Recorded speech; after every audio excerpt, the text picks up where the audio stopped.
Hey guys, Equinox is going to be the Brewmaster tier list of how the how we perform in the dungeons. So I'm gonna go ahead and start with what I think are the best dungeons, and then I'll get down to the worst ones. So our strongest dungeon, the one we feel the strongest in, the one that we really don't actually have any trouble in, is going to be Azure Vault. I'm going to put this at S tier. So the reason for Azure Vault is all of it is very predictable damage. Most of it is CCable damage, and the hardest hitting abilities in that entire dungeon are one from bosses, which we can CD rotation around. This is also going to be a damp and harm dungeon, and two is going to be the ice cutters. So the ice cutters in the second area. If you guys played a non-brew tank in that season, you remember how hard they hit. The ice cutters don't really do anything for brew since they double mitigate. So what I mean by double mitigate is it's fizz and magic damage. The ice cutters, and it mitigates both sides of that. The fizz damage is severely reduced because of stagger, and then the magic damage is the lesser version of that hit. So yeah, you don't really take too much damage from those. So Azure Vault, definitely S tier. Even on Tyrannical, it's fine. Just make sure you take Dampen Harm for first and last boss. Super, super important. The second boss, you can roll out of the Tank Buster, so make sure you do that. Alright, second one. Not as easy as Azure Vault, but Brackenite Hollow. This is gonna be A tier. So again, all of the damage pretty much comes from just melees. No super hard tank busters on the bosses. Pretty much super straightforward bosses, super easy bosses. Everything comes down to trash.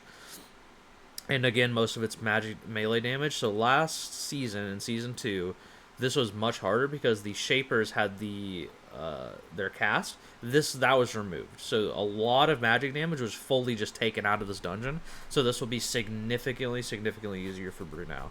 So I'd probably put this in S tier. Actually, this one's really easy now. They really removed a lot of the scary parts for Brew. Actual A tier, Algathar. So Algathar, much harder trash. Magic damage trash. Bleed trash from the Severing Slash. Croth really claps tanks. It's not. Croth is definitely way easier than it was in season 1 since they did an initial damage and a bleed damage reduction on his tank buster, so not nearly as bad. Algathar, definitely one of our easier dungeons, so I don't think we'll have too much trouble in this.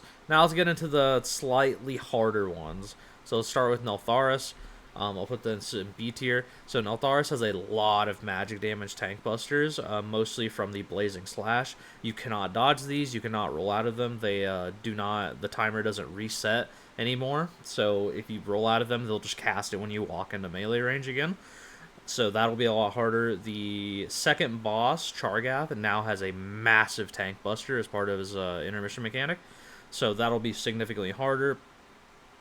Overall, this dungeon just got much harder for Brew. It's not horrible. You won't struggle that much, but it'll just be much harder than the other three that I mentioned. The other B tier dungeon is going to be Noku Defensive. This isn't nearly as hard as the last three, but it is still difficult due to mostly the second area, the Arcing Slash. You will have to be getting used to backpedaling on these attacks. So unlike the Neltharis Blazing Slashes, these do fully reset their cooldown if you roll out of them or walk out of them. So that means it goes on full cooldown, and you have plenty of time to just do whatever. So this one, not too bad. The third area is also much harder. There's a lot more damage, a lot of cast. The cast got buffed, so you will have to pull slower in here and play with a comp with a decent amount of kicks.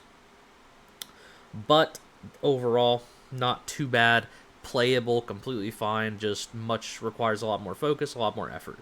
Now let's get into the C tier dungeon. So this is going to be 1 C tier, 2 D tier.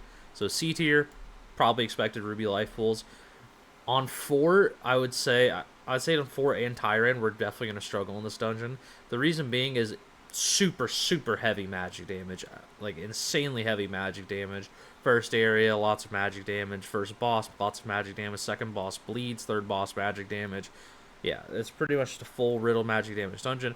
This isn't as hard because of our itemization as it was in Season 1. If you guys played in Season 1, this was one of our hardest dungeons, if not our worst dungeon, because of how much surge magic damage there is. Now that we have more options of defensive trinkets, way more stats, way more options from other classes, stuff like AUG, stuff like just playing with Rep Pally.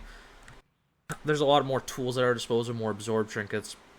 So this isn't nearly as bad as it was, but it's still objectively one of our worst dungeons. So let's get into the D tier. These are just going to be combined together. So Halls and Uldaman, both D tier, both for the same reason. Halls, again, not nearly as bad as it was in Season 2. We have way more tools at our disposal.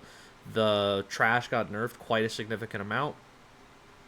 Still hurts, still extremely hard, but this will feel much better than it did in Season 2. If you guys played in Season 2, again, one of our worst dungeons. This was tied for Uldaman as our worst dungeon survival-wise, but not nearly as bad. You won't feel the same pressure as you did in Season 2, but it'll still suck. Let's talk about Uldaman. Uldaman, pretty much the same as it was in Season 2. The bleeds are absurd. The casts are absurd. The melee damage is absurd. Just absolute insane damage across the board. The entire dungeon. You never get a break. Very, very hard dungeon. This is going to be another dampened dungeon because you can't reliably dodge the bleeds from the Basilisk, and you can't reliably CC the casters forever. You're going to take some casts. So this is going to be another dampened dungeon. Same with Halls, another dampened dungeon. At Halls, you don't need to play dampened, but it's very recommended, especially if you're pulling dragons. So yeah, that's the list. Uldaman's the absolute worst. I would probably even do this as the placement. I'd say Halls isn't nearly as bad as Uldaman's really bad. Halls and Ruby are about the same. These two are about the same. Algathar is kind of on an own island. Not S tier, but not B tier. And these two are super easy for Brew. You won't have a struggle at all. And yeah, that's about it. I hope you guys liked the video. I hope you if you disagree with me, please post it in the comments. Let me know why. Absolutely love to talk about it. But yeah, this is my opinion. I will update this if any dungeon tuning changes. It might move Uldaman up to C tier, might move something else down. You never know. But yeah, keep you guys updated. Have a good one. New videos will be being posted throughout the week. And yeah, peace out. Love you guys.